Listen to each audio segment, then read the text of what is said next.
let's start with our session now. Today we are going to start, we will continue with our salary chapter. So in our previous session, what we were doing, we were basically have discussed about the provident fund. We also understood about the components, the difference between the CTC and the gross salary, and how do we calculate HRA exemption, and followed by there's this one.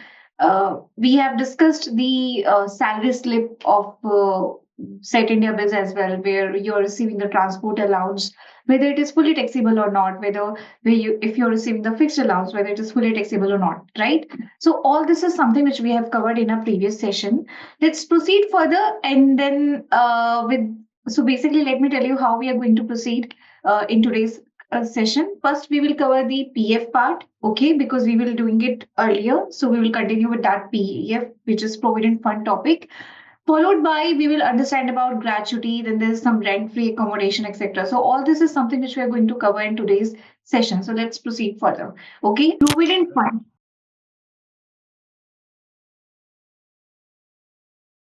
As I told you that this is your PF account, and in this PF account, there will be employer contribution and employee contribution, right?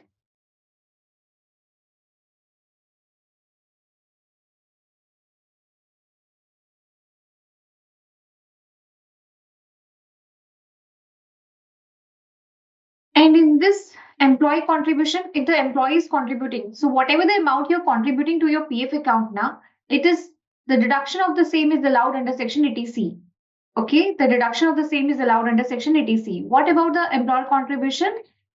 Up to 12% of salary is allowed. Do you remember this? Yes, ma'am. What about interest? You are earning interest on your PF, it is exempt. So basically, if I talk about Provident Fund, we call it as EEE category. What is my EEE category? Exempt, exempt, exempt. Okay. EEE category means exempt, exempt, exempt. So first, exempt at the time of contribution. जब आप contribute कर रहे हो तब भी exempt है.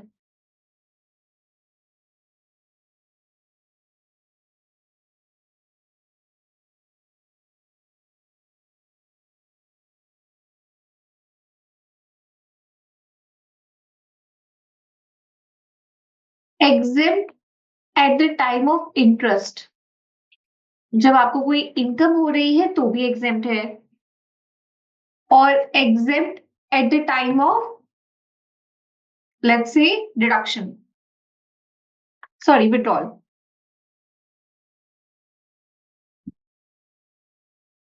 तो शुरू से लेकर एंड तक ना जो भी आप पीएफ में जमा कराते हो वो सारा का सारा आपका ईईई कैटेगरी में आता है, which is your exempt, exempt, exempt. Is that clear to every one of you?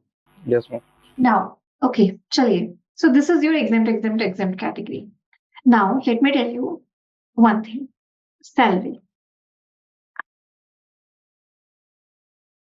Salary is basically divided into 4 categories. Okay, salary is basically divided into 4 categories. One is your basic salary.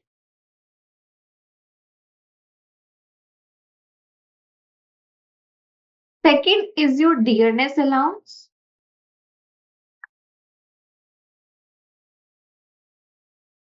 Third is your perquisites. Sorry, 5 categories I would say. Third is your allowances, all other allowances.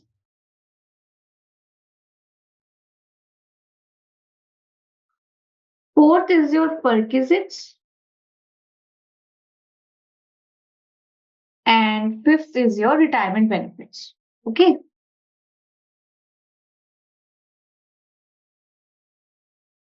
So this is the chart. Basically, the salary chapter is divided into these 5 categories only. Okay. Now, when it comes to basic salary is always, obviously, it is my base salary. सारी calculation इसी के ऊपर होती है, तो ये मेरी base salary हो गई. So base salary is done. Okay. DNS allowance, as I told you, there are two types of DAS allowance. One, which is part of retirement benefits.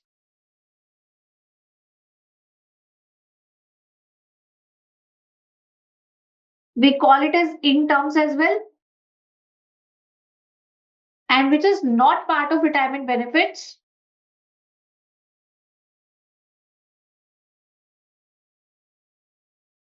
We call it as not in terms. Okay.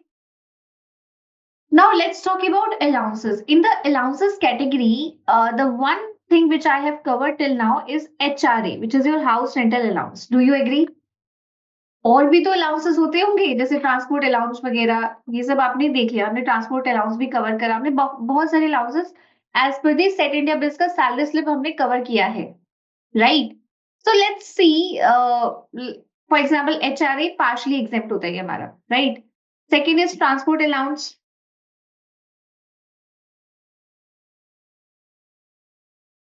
Fixed allowance, ये मेरा fully taxable, ये दोनों HRA is partially exempt, and if you are in the old new tax regime, बताओ new tax regime में HRA का exemption मिलेगा या नहीं मिलेगा? नहीं मिलेगा. नहीं मिलेगा. Everyone agrees with the same? In the new tax regime, you will Yes, not ma'am. get any We will. exemption of HRA. Okay. So let's cover few more, I would say, allowances today. Okay. Then followed by we will cover the perquisites. So आज हम थोड़ा one by one कर रहे हैं इस categories के हिसाब से. This will basically take next हमारा जो है 14 के आसपास हमारे अलाउंसेस हम लोग कवर कर रहे हैं, ठीक है? चलिए, तो मैं यहाँ पे अलाउंसेस लिख रही हूँ. पहले हमने कवर करा HRA, as I said it is my partially exempt.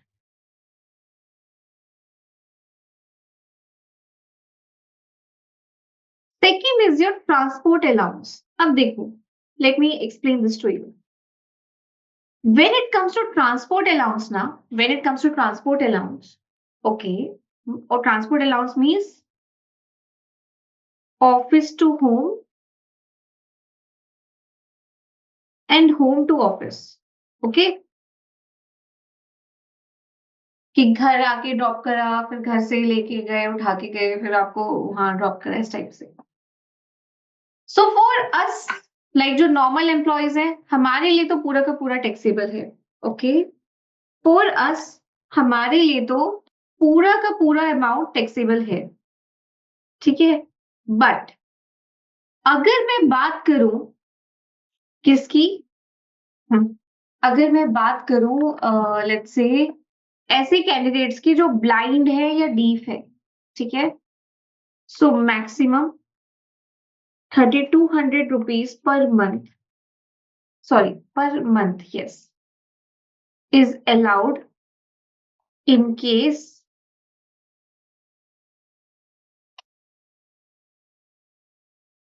of blind or deaf और handicapped.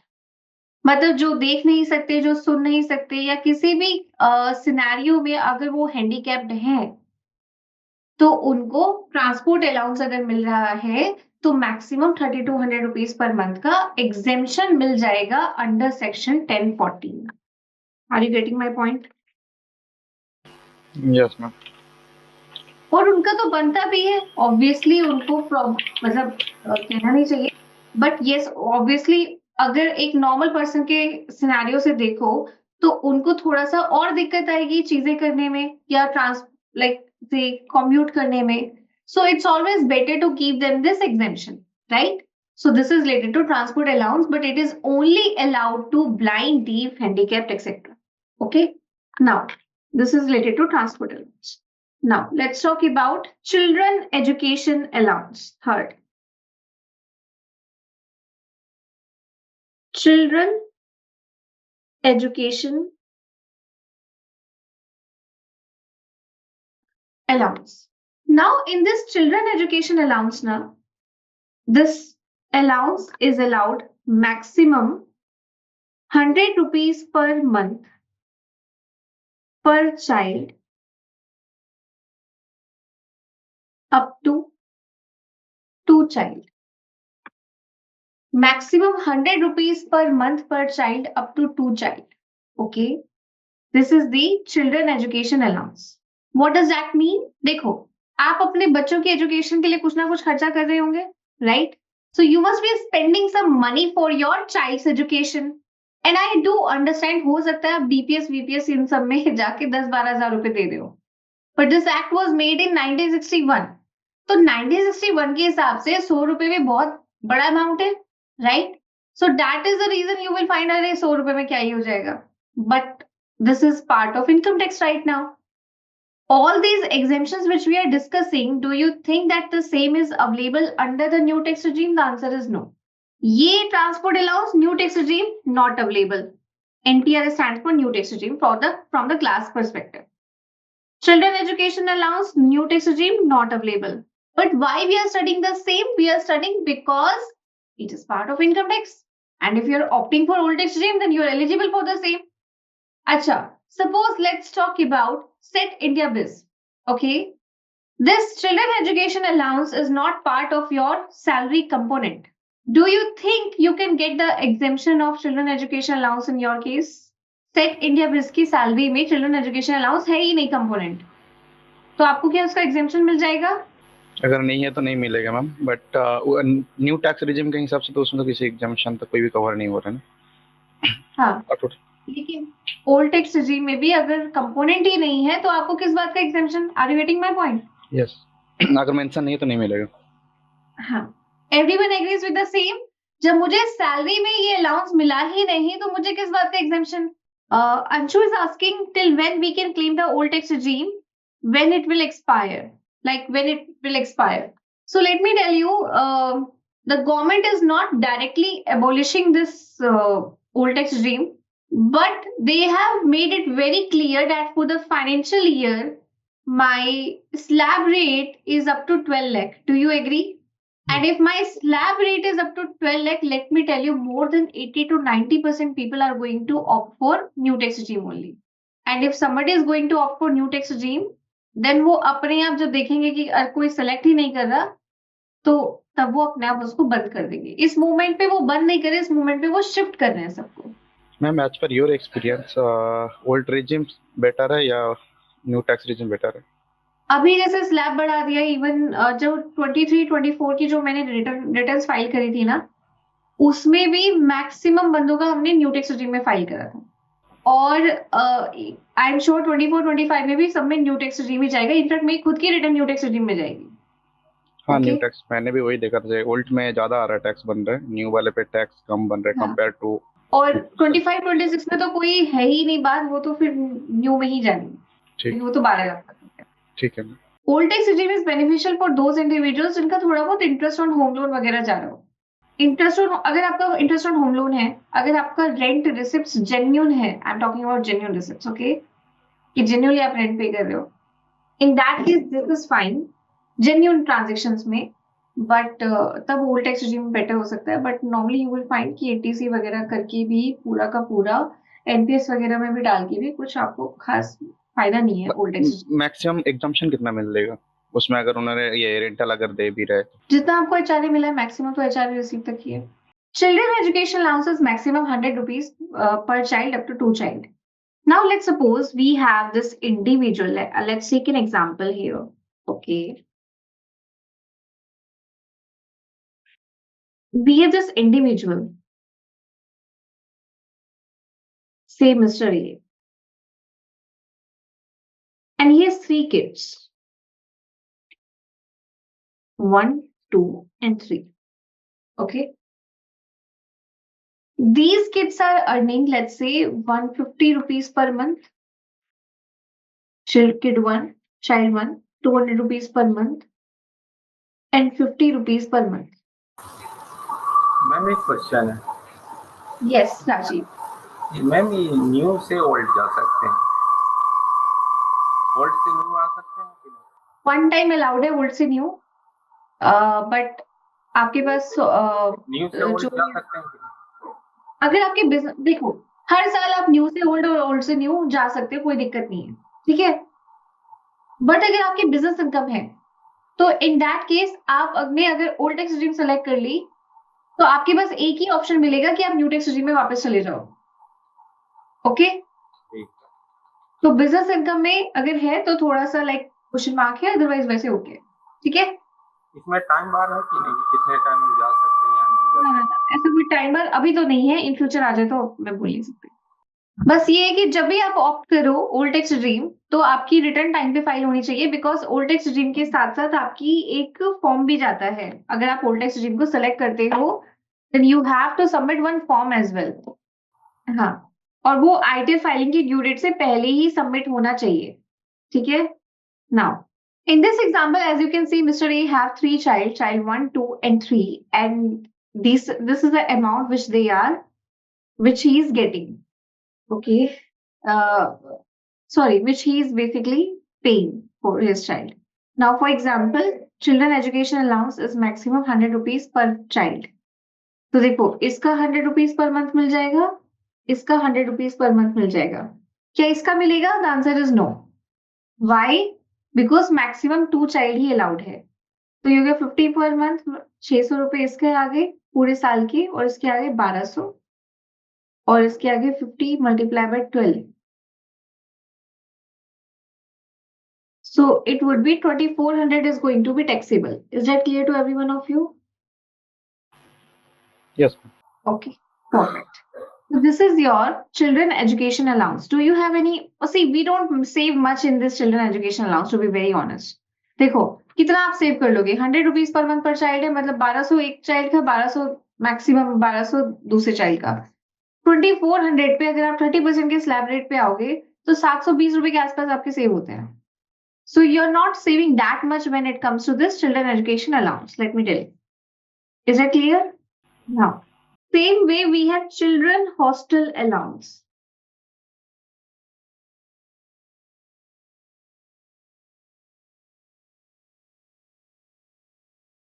This is allowed maximum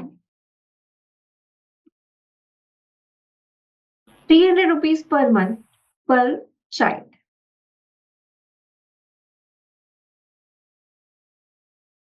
Maximum 2 child. Okay. So this is your children hostel allowance. Now let's say employee is receiving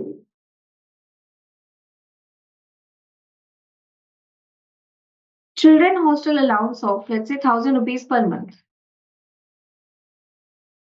तो 12,000 रुपए मिले, right, पूरे साल के। अब इस 12,000 में से ही हैज 3 चाइल्ड, 1, 2, 3। एक चाइल्ड का तो वो पे करता है let's say 100 rupees per month, hypothetical में मान लो। एक का पे करता है 500 रुपीज पर मंथ, और एक का पे करता है let's say 300 rupees per month. क्या पे करता है? हॉस्टल का किराया बेसिक। ओके, तो अब मुझे बताओ एग्जेम्पशन कितने की मिलेगी? 2 चाइल्ड की मिलेगी। So what I will do, I will write exemption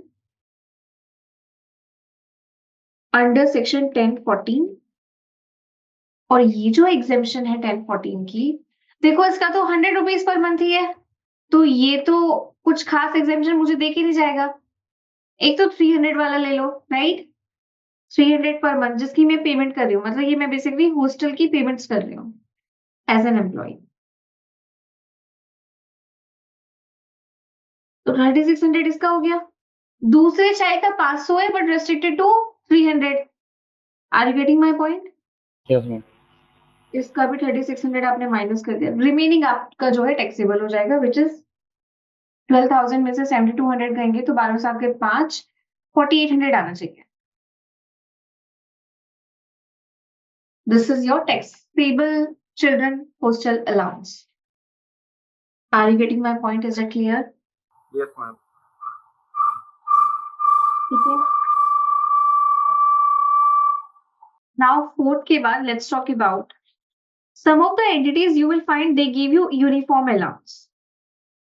देखो यूनिफॉर्म अलाउंस बताओ कहाँ पे मिलता है? Uniform allowance when you have this uniform which you need to wear on for your job purpose. जैसे फॉर एग्जांपल दिल्ली मेट्रो के employees हो गए, they do have this uniform, this yellow one.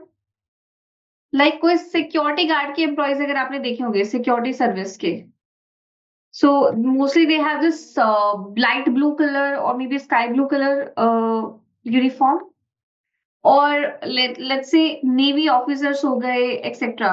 So what they are doing, so ये जो uniform के लिए ये लोग पे करते हैं, फैक्ट्री के वर्कर्स हो गए, suppose a factory worker is wearing a specific uniform, so they are getting this uniform allowance, right? तो इसमें क्या होता है कि for example let's say set India बिज है हमारा, और सेट इंडिया बिज का एक यूनिफॉर्म डिसाइड कर देते हैं कि you have to wear say let's say black और may be the sky blue colour और may be the grey colour T shirt shirt etcetera on daily basis. Now I have two options as an employer. The first option is that I basically take your मैं आपका size पूछूं सबसे कि क्या आएगा, L आएगा, M आएगा, S आएगा, इस टाइप से एक्सएल आएगा, जो भी है, ठीक है, मैं साइज पूछूं और आपको शर्ट्स अलॉट कर दूं. एक तो ये ऑप्शन है जिसमें सारा एक्सपेंस मैं ही इंकर कर रही हूँ, राइट? या फिर मैं आपको यूनिफॉर्म के नाम के let's say 1000 rupees per month या 200 रुपए पर मंथ मैं आपको यूनिफॉर्म के नाम के देती हूँ, राइट? तो अगर मैंने आपको यूनिफॉर्म अलाउंस दिया है तो जितना भी अमाउंट आपने खर्चा किया is going to be exempt. तो फॉर एग्जाम्पल अगर से मैंने आपको, वी हैव राजीव या सुदीप है हमारे पास, यूनिफॉर्म अलाउंस आपका 1000 रुपीज पर मंथ का है और आपने जितना खर्चा किया लेट्स से आप 800 रुपीज में वो ले आए, अपनी यूनिफॉर्म ले आए, तो कितने का एग्जेम्पशन आपको मिलेगा? Please tell me. 800 का. Are you getting my point? Yes ma'am. उसमें अगर 5000 की अगर परचेस के per month for example clothes में खर्चा करें, उस केस में भी उतना 5000 का एग्जाम्पशन मिलेगा या ओनली फॉर 1000 के मैक्सिमम? उसी पे आ रही हूँ. सपोज करो यूनिफॉर्म अलाउंस तो 1000 का ही मिल रहा है, बट आपने गए ड्रेस लेने और आपको तो पसंद आ गया कोई ब्रांडेड चीज, मतलब वही सेम जो दिख रही है शर्ट, सेम जो यूनिफॉर्म है वो आ गई 5000 की. तो बताओ कितने का एग्जेम्पशन मिला? जब 1000 मिला है तो एग्जेम्पशन भी तो 1000 का ही मिलेगा. Are you getting my point? Yes ma'am. Does not matter कि आप उसमें 12-13 हजार खर्च कर दो, ठीक है, but exemption, if I am giving you allowance of 1000 rupees, then the same shall be taxable. I mean exempt up to 1000 rupees only. Okay, are you getting my point? Is that clear? So, one more question, ma'am. If organization pay for the uniform, it's 3000 or 4000 each month. So that case, yeah, for 4000 for exemption. If organization pays, नहीं 1000 ही होगा ना अगर 1000 मिल रहा है तो. नहीं, अगर 4000 वो लोग दे रहे हैं तो ऑर्गेनाइजेशन अगर पे कर रहे हैं तो 4000 तो आपकी तो यूनिफॉर्म का नाम यूनिफॉर्म के अलाउंस के नाम से ऑर्गेनाइजेशन हमें एवरी मंथ 4000 पे कर रहे हैं, राइट? तो उसके 4000 के तो एग्जाम्पशन मिलेगा ना हमें फिर? हाँ, 4000 का हमें एग्जाम्पशन मिलेगा प्रोवाइडेड हमने यूनिफॉर्म पे मतलब खर्चा किया हो बेसिकली. हाँ करेक्ट. ठीक है, ठीक है. सो इसके अलावा और भी अलाउंसेस होते हैं, but these are the main allowances I would say कि हम कंसिडर करते हैं, ठीक है. मेन अलाउंस आपका एचआरए जरूर आता है, एचआरए हम लोग कर चुके, और बाकी इसके अलावा जो भी ऑल अदर अलाउंसेस हैं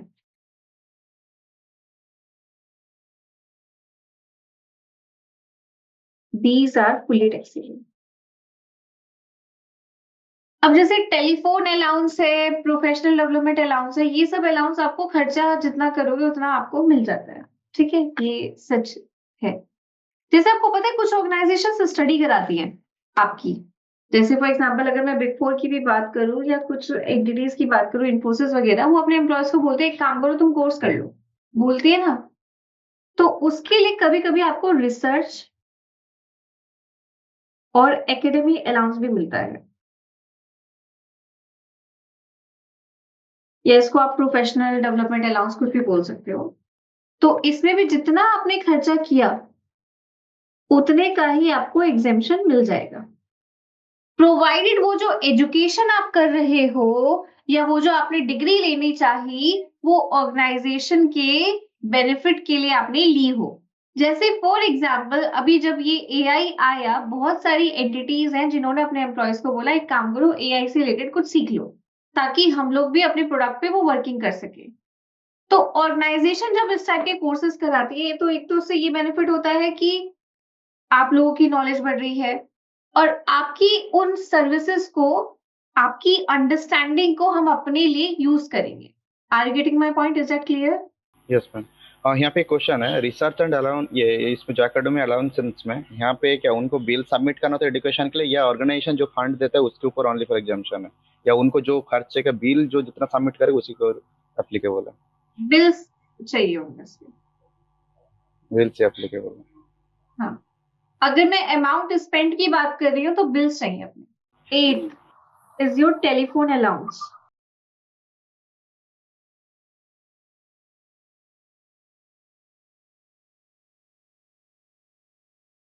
कंपनी ने हमें 5,000 दिया रिसर्च करने के लिए, एजुकेशन हाँ के जी। लिए। और हाँ, इनकम टैक्स में कोई लिमिट नहीं है ना कि इतना लिमिट तक हम अलाउ कर सकते हैं? सपोज करो, एक और एग्जाम्पल समझते हैं। 5,000 रुपीज आपकी कंपनी ने दिया, 12 महीने तक 60,000 रुपए दे दिए, ठीक है। खर्चा आपका हुआ सिर्फ 40,000 का, आपका कोर्स ले लिया आपने, ठीक है। तो टैक्सेबल कितना होगा? 20,000 मेरा taxable.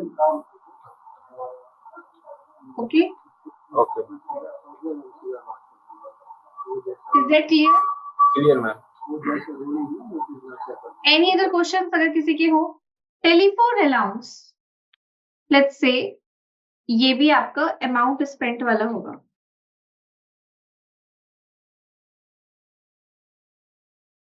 Okay, that means let's say suppose if you're receiving telephone allowance, example,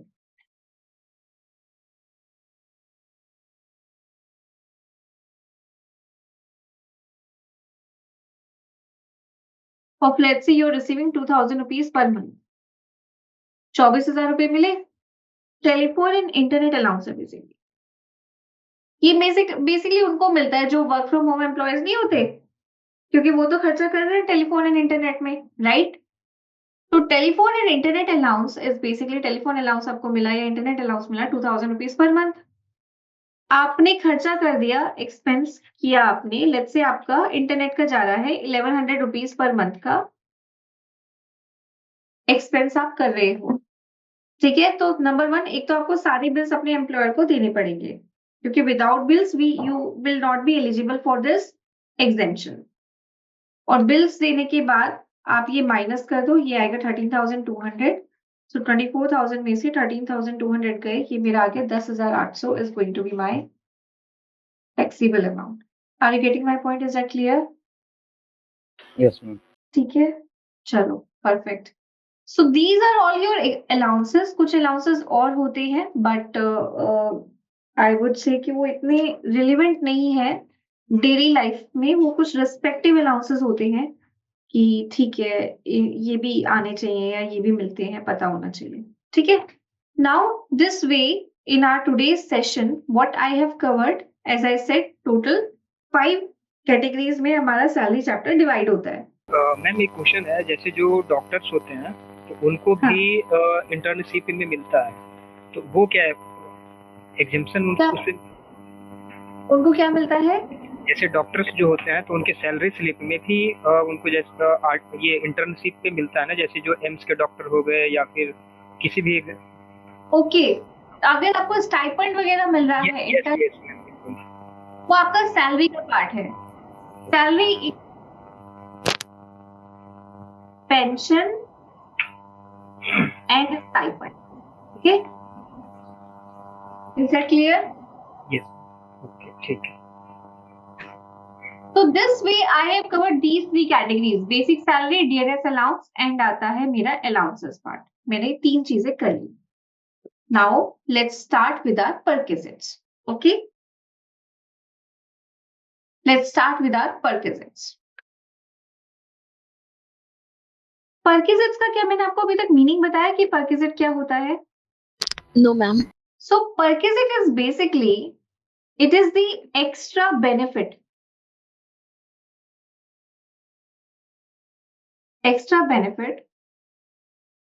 offered by employer to employee. Extra benefit offered by employer to employee. Okay. What do we mean by extra benefit? Like for example, if you're receiving the LTA, which is your leave travel concession. कभी आपने army officers के बंदों को देखा होगा, उनको rent free accommodation मिलता है, राइट? ओएनजीसी के एम्प्लॉयज वगैरह, ये सब रेंट फ्री एकोमोडेशन मिलता है इनको। किसी को मोटर कार की फैसिलिटी मिलती है, लोन भी आपको मिल सकता है, आपका हेल्थ इंश्योरेंस पे करती है कंपनी। सेट इंडिया बेस क्या पे करती है? Health insurance, group health insurance हो सकता है आपका जाता हो, ठीक है। आपको ईसॉप मिलते हैं, एम्प्लॉय स्टॉक ऑप्शन प्लान, मतलब कंपनी के शेयर्स आपको मिल जाते हैं।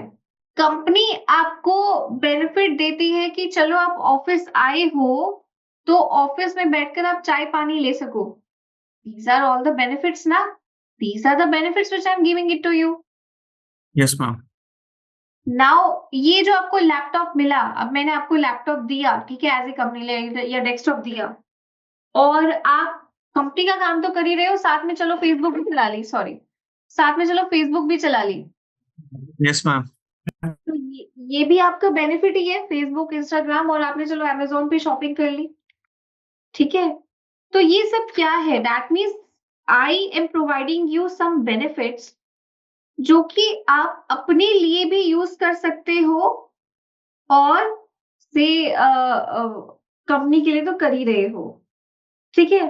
कुछ कंपनीज ऐसी होती है जो ट्रांसपोर्ट की फैसिलिटी प्रोवाइड करती है, जैसे for example I still remember when I was doing my articleship, CA में हमारी 3 इयर्स की आर्टिकलशिप होती है, right? And the firm for which I was working for, that was they had this audit of Tech Mahindra. Tech Mahindra limited अच्छी company है, right? Listed company है, right?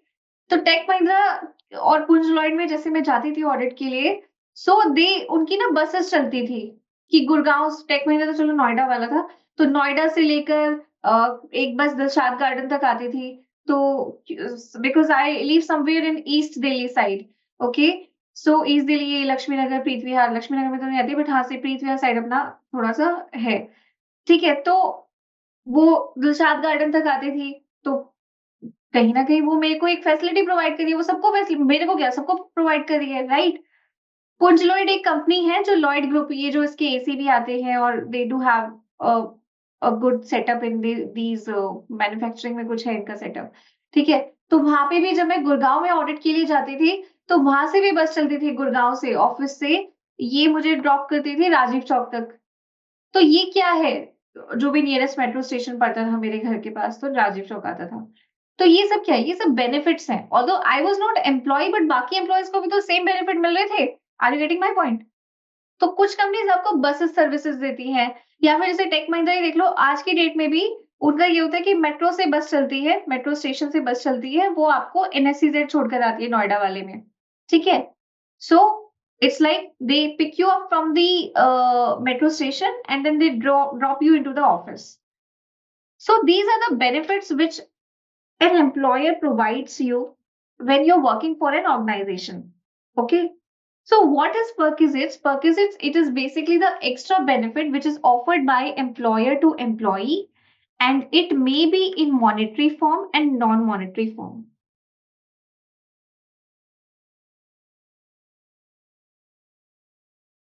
Now first I'm starting with your leave travel concession. Leave travel concession किसी को पता है क्या होता है? कितनी छुट्टी मिलती है हमें यहाँ पे सेट इंडिया बिज में? अगर मैं पर मंथ बोलूं तो, किसी ने मुझे बताया था, मैं भूल गई। क्वार्टरली पर 5. क्वार्टरली 5 मिलती है, बट उसमें कुछ अर्न लीव भी है ना, क्या है वो, अगर आप मुझे उसका बता दो। 2 only quarterly. 2 EL है। तो do you know this fact कि अगर आप ये छुट्टी नहीं लेते हो तो ये बाद में आपकी जाके क्या हो जाएगी, एनकैश हो जाती है। वो तो लीव Yes, ma'am. सैलरी होगी, ये वो, ओके सॉरी, ये तो लीव सैलरी है, this is your leave salary. इस पे भी आएंगे, ये मेरे रिटायरमेंट बेनिफिट का पार्ट है। लीव ट्रैवल कंसेशन क्या होता है? ये इसको हम बोलते हैं LTA, लीव ट्रैवल अलाउंस, कि अगर आपका एम्प्लॉयर आपको LTA देता है अगर आपका एम्प्लॉयर, कभी आपने देखा है गवर्नमेंट एम्प्लॉयज के जो बंदे वो बाहर घूम कर आते हैं हमेशा इंडिया में ही, कभी आज यहाँ चले गए, कभी से ईस्ट इंडिया साइड पे चले गए, कभी साउथ साइड पे चले गए, तो गवर्नमेंट एम्प्लॉयज मोस्टली घूम कर आते हैं। कभी आपने ये नोटिस किया है? मतलब अगर आपकी नोट में कोई yes ma'am. Yes ma'am, defence में होता है। डिफेंस में भी, बैंक वगैरह में भी बहुत कॉमन है। हाँ, तो मेरे घर में भी लाइक जैसे मेरे, अगर मैं नाना जी की बात करूं तो he was a BSNL employ, ठीक है, तो गवर्नमेंट ऑर्गेनाइजेशन है, तो उनको भी वो एलटीए मिलता था, तो मेरी मम्मा तो लाइक प्रॉपर साउथ इंडिया, पूरा लाइक इंडिया का भ्रमण कर चुकी हैं ठीक है। So now LTA, this is your LTA. क्यों? बिकॉज एम्प्लॉयज को एलटीए मिलता है and then you can just spend money on this, जो भी आपका विजिट्स हैं वगैरह, मतलब छुट्टी पे आप खर्च कर सकते हो। Now let me tell you what does that mean. So this is your leave travel concession or leave travel allowance. Its exemption is available under section 10(5). Okay. Its exemption is available under section 10(5). Now, suppose your employer is giving you LTA, let's say 10,000 rupees per month का आपका employer आपको LTA दे रहा है, okay, leave travel allowance। अब आपने कहा यार वो leave travel तो दे ही रहा है, तो चलो छुट्टी मना कर आते हैं। आप सोचते हो कि चलो मैं छुट्टी मनाने जाता हूँ थाईलैंड में या कहीं और, टर्की में, तो लीव ट्रैवल अलाउंस क्या इंटरनेशनल ट्रिप्स का मिलता है? ना, इंटरनेशनल ट्रिप्स पे तो नहीं मिलेगा, क्योंकि सबसे ज्यादा एग्जेम्पशन इसी पे मिलता है ना, इंटरनेशनल पे, तो गवर्नमेंट ने पहले ही मना कर दिया, ठीक है। गवर्नमेंट ने बोला कि देखो एलटी अगर आपको लेना है तो डोमेस्टिक का ले लो, इंटरनेशनल का लेने की जरूरत नहीं है। तो डोमेस्टिक ट्रिप्स का मिलेगा? The answer is yes, domestic का मिल जाएगा। Okay, now exemption under section 10(5) क्या कहता है कि अगर आप ट्रैवल करते हो बाय एयर, आप दिल्ली टू गोवा गए, ठीक है, तो आपकी जो एग्जेम्प्ट अमाउंट होगी वो होगी ईदर योर एक्चुअल एक्सपेंस और economy class fare of Air India, whichever is lower. Actual expense or economy class fare of Air India, whichever is lower. Now आप बोलो एक्चुअल एक्सपेंस ही क्यों नहीं मिलता? अब आप बोलो कि मैं तो बिजनेस क्लास में जाऊंगा दिल्ली टू गोवा, मुझे तो बिजनेस क्लास में ही जाना है दिल्ली टू गोवा। अगर आप ऐसा बोलोगे तो ऐसे तो बहुत बड़ा एक्सपेंस हो जाएगा, right? So travel by air में आपको देखना है कि आपका अगर एलटी आपको मिल रहा है और आप ट्रैवल कर रहे हो, तो एक्चुअल एक्सपेंस को आपको कंपेयर करना है इकोनॉमी क्लास फेयर से। अच्छा, एक्चुअल एक्सपेंस में भी इसमें क्या क्या इंक्लूड नहीं होते? होटल के एक्सपेंसेस क्या इंक्लूड होते हैं? नहीं। क्या आपके फूड के एक्सपेंस इंक्लूड होते हैं? द अगेन इज नहीं, ठीक है। तो ना तो होटल एक्सपेंस इंक्लूड होते हैं, ना ही मेरा फूड एक्सपेंस इंक्लूड होता है, ठीक है। ओनली जो टिकट का एक्सपेंस है ना, वो ही आपको अलाउड होगा, ओनली टिकट एक्सपेंस आपको अलाउड होगा, ठीक है। सो this is your travel by air. Now अगर एयर से ट्रैवल नहीं करोगे तो obviously travel by any other mode, दूसरी चीज से ट्रैवल करोगे। अब वो दूसरी चीज से अगर ट्रैवल करोगे तो आप पहले देखोगे कि भाई इसमें आप जा रहे हो तो क्या रेलवे फैसिलिटी अवेलेबल है, क्या रेल से जा सकते हो? अगर रेल से जा सकते हो तो हाँ, तो इसमें एग्जेम्प्ट अमाउंट आपका होगा एक्चुअल एक्सपेंस और first class railway AC fare. So मेरा एसी का जो किराया होगा फर्स्ट क्लास का, वो मेरा आएगा which ever is lower, is going to be your exempt amount. अगर रेल नहीं है तो बस होगी, बस नहीं है तो टोंगा होगा, कुछ तो होगा. रेलवे अगर मेरी नहीं है तो what I need to do, I need to check whether recognized transport facility available. I need to check whether recognized transport facility available. If it is yes, then exempt amount would be actual expense or deluxe class bus fare, whichever is lower, it is going to be exempt. And then you have to check whether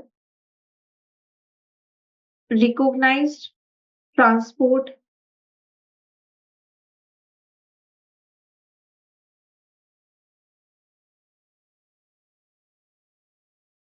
facility not available, then in that case, exempt amount would be actual expense or first class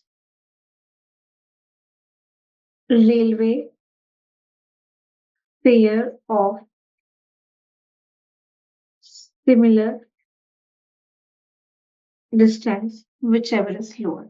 Okay, so that's how you are going to calculate your exemption when you are receiving LTA. And I'm sure whatever the things I have shown you in this chart, it would be difficult for you to understand. Cab count तभी होगा जब recognise sport वो नहीं है, तो question solve करेंगे तो आ जाएगा समझ में, सो डोंट वरी. ठीक है, समझ में आ रहा है या नहीं आ रहा, please tell me. Yes ma'am.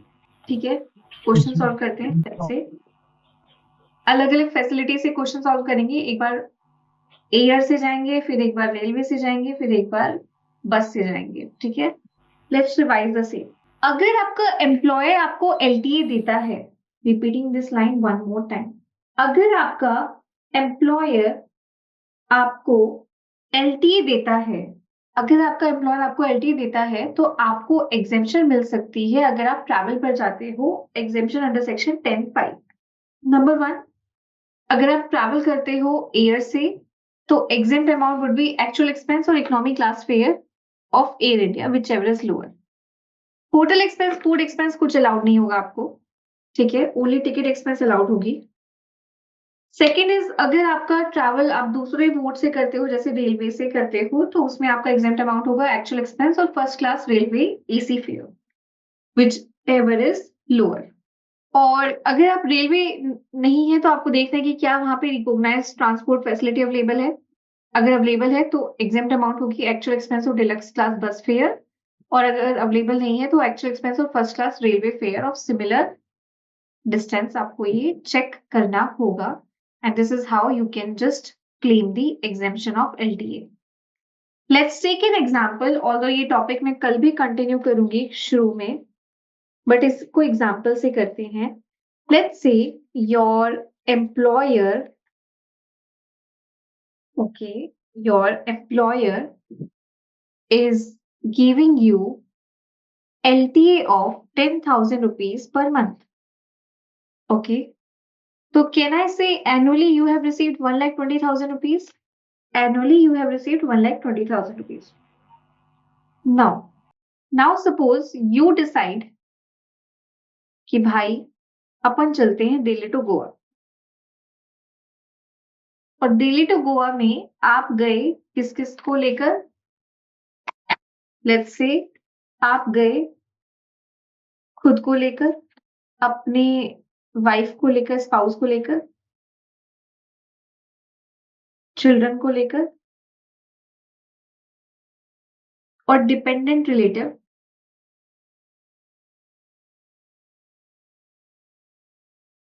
जिसमें आते हैं आपके mother, father, brother and sister.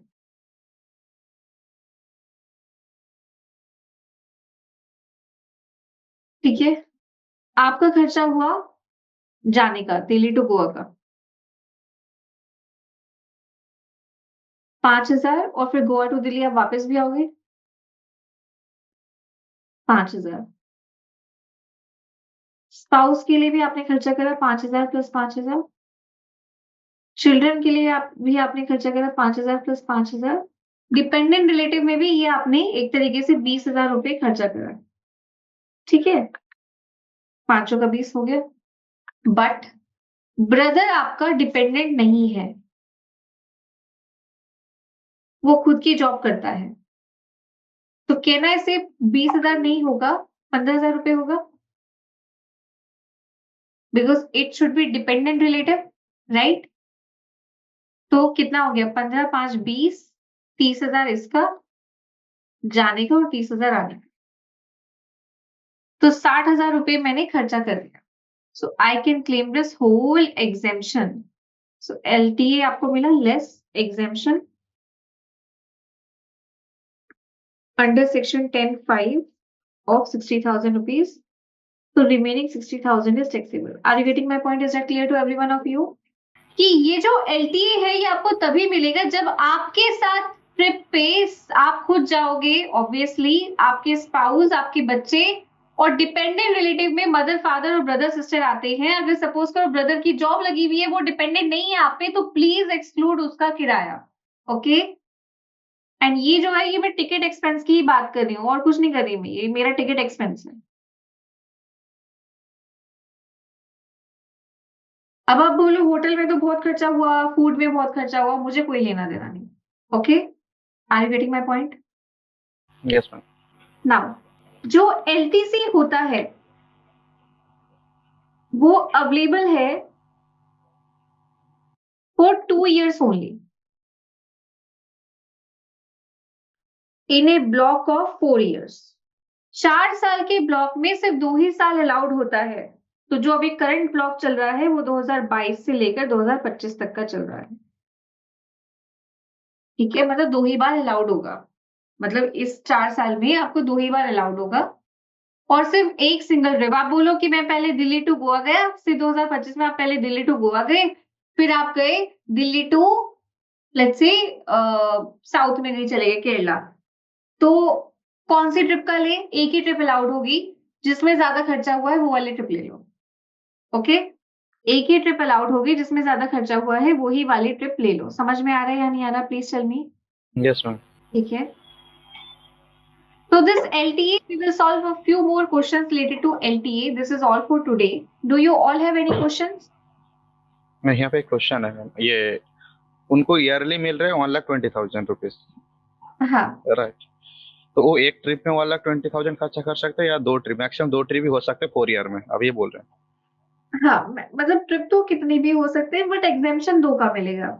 Trip कितना भी हो सकता है, एग्जाम्पशन 2 का ही मिलेगा, जो मैक्सिमम जो खर्चा होगा वो हम क्लेम कर सकते हैं फिर। हाँ हाँ हाँ, एग्जैक्टली। फॉर एग्जाम्पल एक फाइनेंशियल ईयर में आपने 2 ट्रिप मारी, दिल्ली टू गोवा और दिल्ली टू केरला। ठीक है, करेक्ट। केरला में आपके हुए 80,000 खर्च, गोवा में हुए आपके 60,000 खर्च, तो ऑब्वियसली आप 80,000 वाला लो ना। उसमें कुछ टाइम लिमिटेशन है बिकॉज ऑफ 4 ईयर का है, तो हम एग्जाम्पशन के लिए कब अप्लाई कर सकते हैं? मतलब हम 2 साल के बाद भी क्लेम कर सकते हैं? नहीं, ऐसा नहीं है, सेम ईयर में आप क्लेम करोगे। ओके, ठीक है, ठीक इज है। It clear? Everyone please tell me, do you all have any questions? LTA अभी हम थोड़ा सा और कंटिन्यू करेंगे कल के टॉपिक में, 15 मिनट हमारा एलटीए और होगा। मुझे एक प्रीवियस सेशन के रिलेटेड मैम क्वेश्चन है अभी। हाँ। क्योंकि हमने लास्ट सेशन में जो डिस्कशन किया था, basic transport allowance, fixed allowance, plus अगर कोई कमीशन होता है, अगर हम मान लीजिए अगर कोई भी इंसेंटिव मिलता है, वो HRA, rent and reimbursement benefit, ये सारे होता है। तो बेसिक सैलरी में जो टैक्सेबल अमाउंट होता है वो हमारे सारे जो इनकम होता है, क्योंकि अलग अलग उसमें जैसे ट्रांसपोर्ट अलाउंस का अलग हो गया, उसका डीए का अलग हो गया, उसका एचआरए अलग हो गया, तो taxable amount only for basic salary के ऊपर होता है या जो खर्चा होता है वो उसमें कैलकुलेट नहीं होता है? टैक्सेबल अमाउंट जो एप्लीकेबल होता है वो सैलरी के टोटल सैलरी के ऊपर एप्लीकेबल होता है या ओनली फॉर जो खर्चा होता है? खर्चा इट मीन जो ट्रांसपोर्ट अलाउंस मिलता है वो तो हमें ट्रांसपोर्ट अलाउंस में आपने बोला एग्जाम्पशन भी है कुछ, ठीक है, तो एग्जाम्पशन नहीं, किसमें मिलेगा, देखो किसमें एग्जाम्पशन? एग्जाम्पशन तो ब्लाइंड और डीफ के लिए है ना। हाँ वो तो ये हाँ जो है हैंडीक्राफ्ट और उसके लिए ओनली फॉर ये है, ठीक है। बट अगर किसी भी नॉर्मल, अगर किसी का भी सैलरी अगर है, बेसिक सैलरी उससे होता है सैलरी का डिवीजन के हिसाब से, जो ट्रांसपोर्ट अलाउंस इतना मिला है आपको, बेसिक इतना मिला है और एचआर आपको इतना मिला है, तो जो सैलरी का वाइफिकेशन है तो उसमें टैक्सेबल टोटल अमाउंट के ऊपर एप्लीकेबल होता है या जो खर्चा छोड़ के उसका काउंट होता है? Total total amount. Total amount के ऊपर, ठीक है। हाँ, तो अभी मैक्सिमम जो हमारा नेक्स्ट सेशन होगा, आई थिंक नेक्स्ट सेशन तक हमारा ही कंप्लीट हो जाएगा सैलरी। ओके, अगर नेक्स्ट सेशन तक नहीं होता है तो उसके नेक्स्ट तक तो डेफिनेटली हो जाएगा। ठीक है, तो आप उसमें देखोगे, हाँ, फिर हम कुछ क्वेश्चन सॉल्व करेंगे और आप ही अगर मुझे अपना ही कोई सैलरी का अगर आप मुझे बताओगे तो हम उससे अपना उसी सैलरी को बेस लेके कैलकुलेट कर लेंगे, सिंपल। ठीक है। हाँ, ठीक है, आप लोगों में से जो भी कंफर्टेबल होगा अपनी सैलरी बेसिकली शेयर करने में, या नंबर थोड़े बहुत ऊपर नीचे हो सकते हैं, कोई दिक्कत नहीं, तो उससे हम थोड़ा आइडिया लगा लेंगे कि इस तरीके से कैलकुलेट होगा। ठीक है, सो दिस से भी आपको इंटरेस्ट भी आएगा समझने में और हम समझ भी पाएंगे जो हम समझना चाहते हैं बेसिकली। ठीक है, ठीक है मैम। हाँ, do you all have any other questions? So I am winding up the session for now, next session में मिलते हैं, ठीक है।